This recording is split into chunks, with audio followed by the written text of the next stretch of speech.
Assalamualaikum warahmatullahi wabarakatuh. Perkenalkan, nama saya Resa Siti Jahra dari kelas 12 MIPA 3. Di sini saya akan menjelaskan tentang teknik-teknik dasar silat dan juga peraturan-peraturan dalam silat. Yang pertama, teknik dasar silat. Teknik dasar silat yang pertama yaitu teknik kuda-kuda. Kuda-kuda adalah teknik dasar pencak silat yang berpusat pada posisi kaki saat menapak tanah. Fungsinya ialah menjaga keseimbangan saat menyerang maupun bertahan dari serangan lawan. Yang kedua yaitu teknik sikap pasang. Sikap pasang adalah teknik dasar pencak silat yang posisinya dikombinasikan dengan kuda-kuda. Sikap pasang ini membutuhkan fleksibilitas tubuh agar dapat cepat beradaptasi dengan situasi yang Anda hadapi, baik untuk bertahan maupun menyerang. Yang ketiga, teknik arah. Dalam teknik dasar pencak silat, teknik arah dikenal juga sebagai 8 penjuru mata angin. Salah satu alasannya karena teknik ini berhubungan dengan arah seorang pendekar pencak silat akan melangkah saat menyerang atau bertahan. Yang keempat yaitu teknik pola langkah. Pola langkah adalah gerakan kaki yang berpola secara taktis agar Anda mendapatkan posisi yang menguntungkan saat berhadapan dengan lawan. Pola langkah ini sendiri terdiri atas beberapa macam gerakan, yakni pola langkah lurus, zigzag, langkah U dan S, segitiga maupun segi empat. Yang kelima ada teknik tendangan. Teknik tendangan dalam pencak silat bukan hanya gerakan yang dilakukan oleh tulang kering dan telapak kaki, melainkan juga oleh lutut. Ada beberapa jenis tendangan yang menjadi teknik dasar pencak silat, yaitu tendangan lurus, sabit, tendangan T, jejak, dan tendangan belakang. Yang keenam yaitu teknik pukulan. Pukulan yang dikenal dalam teknik dasar pencak silat terdiri atas 4 jenis, yakni pukulan lurus, pukulan tegak, pukulan bandul, dan melingkar. Gerakan pukulan ini bisa digunakan untuk menyerang lawan maupun bertahan dari serangan musuh. Yang ketujuh ada teknik tangkisan. Ini adalah teknik dasar pencak silat yang penting untuk bertahan dari serangan lawan. Ada 3 jenis teknik tangkisan dalam olahraga ini, yaitu tangkisan luar, tangkisan atas, dan tangkisan bawah.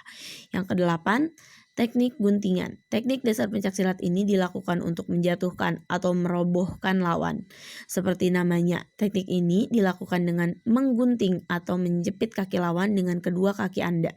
Dalam pencak silat, teknik guntingan bisa berupa gunting depan, samping, belakang, maupun gunting atas. Yang kedua yaitu peraturan-peraturan pertandingan silat. Yang pertama ada peraturan pakaian. Pakaian pesilat bertanding memakai pakaian pencak silat model standar warna hitam sabuk putih pada waktu bertanding. Sabuk putih dilepas. Badge badan induk di dada sebelah kiri dan nama negara di bagian punggung. Pakaian disediakan oleh pesilat. Pesilat tidak boleh mengenakan atau memakai aksesoris apapun selain pakaian silat. Yang kedua, perlindungan badan dengan ketentuan sebagai berikut. Kualitas standar pesilat, warnanya hitam, ukuran 4 macam, ekstra besar, besar, sedang, dan kecil. Sabuk atau bengkung merah dan biru untuk pesilat sebagai tanda pengenal sudut. 1 gelangan memerlukan setidaknya 5 buah pelindung dari setiap ukuran. Disediakan oleh komitmen pelaksana. Yang ketiga, pesilat putra menggunakan pelindung kemaluan dari plastik yang disediakan oleh komite pelaksana. Sedangkan pesilat wanita menggunakan pembalut. Pelindung sendi atau pelapis ukuran tipis tanpa bagian yang tebal bertujuan untuk melindungi cedera sesuai dengan fungsinya atau lutut, pergelangan tangan, kaki, siku. Kecuali atas arahan dokter disediakan oleh pesilat sendiri. Yang kedua, peraturan tempat. Pada umumnya, pertandingan pencak silat diadakan di gelanggang. Tempat tersebut harus memiliki bidang tenggangan dengan berukuran 7 x 7 meter dan berbentuk 4 bujur sangkar. Yang kedua, lantai pada gelangan harus dilapisi matras yang memiliki ketebalan maksimal 5 cm. Permukaan matras harus rata dan tidak memantul. Selain itu, alas yang digunakan tidak boleh licin dan berukuran 9 x 9 meter.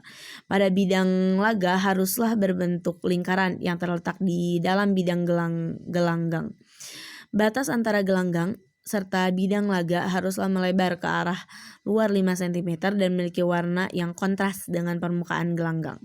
Yang keempat, bagian tengah Bidang laga haruslah dibuat lingkaran dengan diameter 2 meter serta lebar 5 cm sebagai batas pemisah saat pertandingan berlangsung. Yang kelima, pertandingan pencaksilat dibagi menjadi 3 babak yang masing-masing memiliki waktu 2 menit, waktu istirahat 1 menit saat pergantian babak.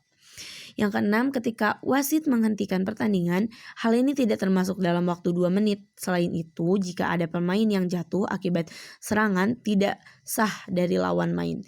Hal ini juga tidak termasuk dalam hitungan waktu 2 menit. Lapangnya bisa dilihat dalam gambar tersebut. Selanjutnya, yang terakhir, peraturan pertandingan. Yang pertama, peraturan umum. Untuk golongan remaja, peserta harus berusia sekitar 14 hingga 17 tahun. Untuk golongan dewasa, peserta harus berusia sekitar 17 hingga 35 tahun. Umur peserta harus sesuai dengan golongan umur pada hari pertama pertandingan. Pertandingan berdasarkan berat dan berat badan atlet. Bagian tubuh yang boleh diserang adalah dada, perut, punggung, pinggang kiri dan kanan, serta tungkai dan tangan. Peringatan diberikan sebanyak 2 kali dan ketiga kalinya menjadi keputusan di diskualifikasi. Yang kedua, peraturan tanding.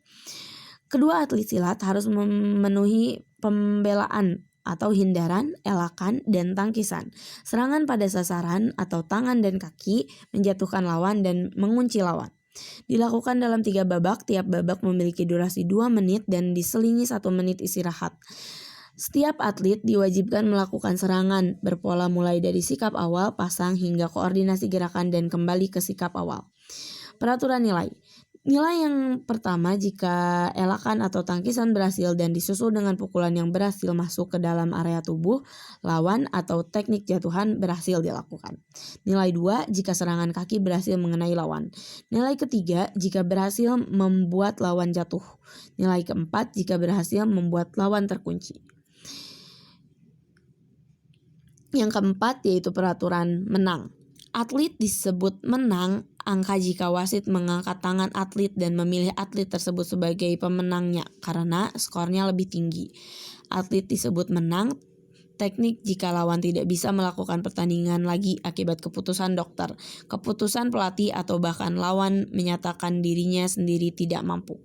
Atlet disebut menang mutlak jika lawan mendapatkan serangan yang sah dan tidak dapat bangkit kembali setelah wasit menghitung sampai 10.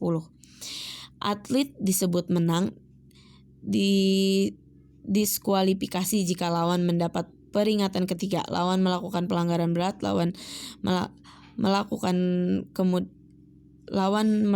pelanggaran kemudian cedera sehingga dokter memutuskan ia tidak bisa melanjutkan. Atlet dapat menang karena pertandingan tidak seimbang. Atlet dapat menang karena lawan tidak hadir atau mengundurkan diri sebelum tanding berlangsung. Nah, itulah tentang peraturan dan juga teknik dasar silat.